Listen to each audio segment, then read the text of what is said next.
Hey everybody, Chris here from O'Reilly Auto Parts to show you how to change the front brake pads and rotors on a 2010 to 2014 Subaru Outback. Before I get into that, take a second to subscribe to our channel if you haven't already so you don't miss out on any of our new content. Today I'll be changing the front pads and rotors on this 2011 Outback 2.5 Limited, and procedures will be similar for a lot of Outback models from 2010 to 2014, but be sure to know the specifics for your vehicle before getting started. If you're not completely comfortable doing this yourself, we'd be happy to recommend a professional technician in your area. Once you've got your supplies together, here's what you'll do.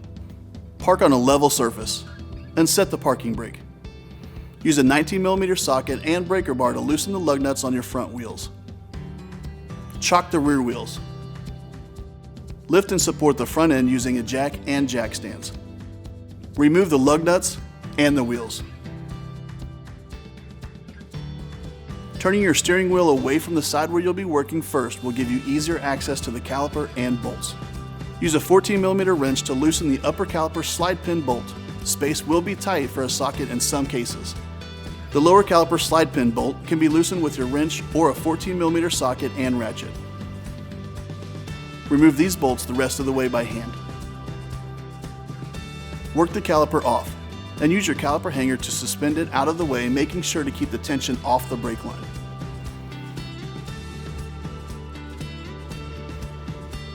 Take the old pads out of the bracket. Use a 17mm socket and ratchet or breaker bar to loosen the two caliper bracket mounting bolts. Remove the bolts and the bracket. If the rotor is seized to the hub, you can use a hammer to help loosen it, but never use a hammer on a rotor unless you're going to replace it. Also, some rotors for these models have smaller 8mm holes that can be used if you have an 8mm bolt to push the rotor off of the hub. Once the rotor is removed, use a wire brush to clean any rust off of the hub.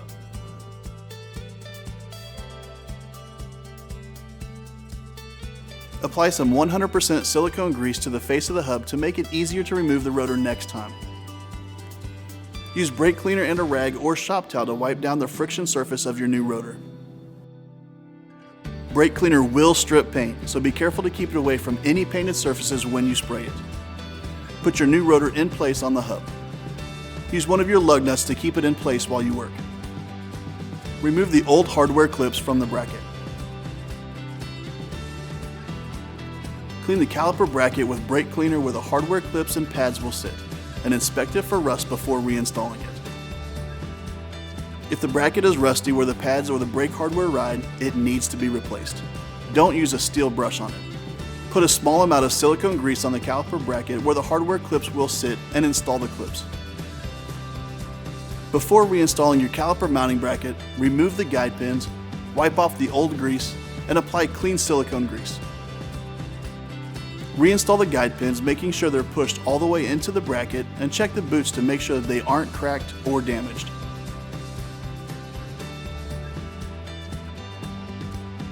Reinstall the caliper mounting bracket using your two 17mm bolts and torque the bolts to 89 foot-pounds.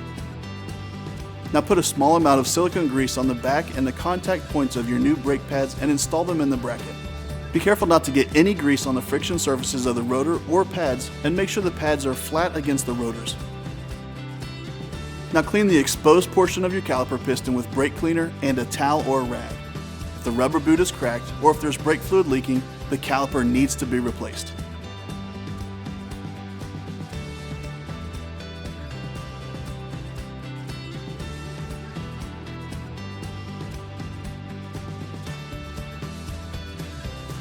Attach your bleeder tool and open the bleeder valve by turning it counterclockwise.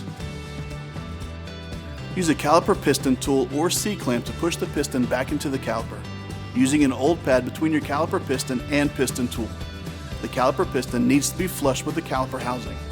Be sure not to pinch the boot or push on the piston itself when you do this. As you compress the piston, old brake fluid and dirt will be discharged. Retighten the bleeder valve before detaching the bleeder tool, and position the caliper in the bracket.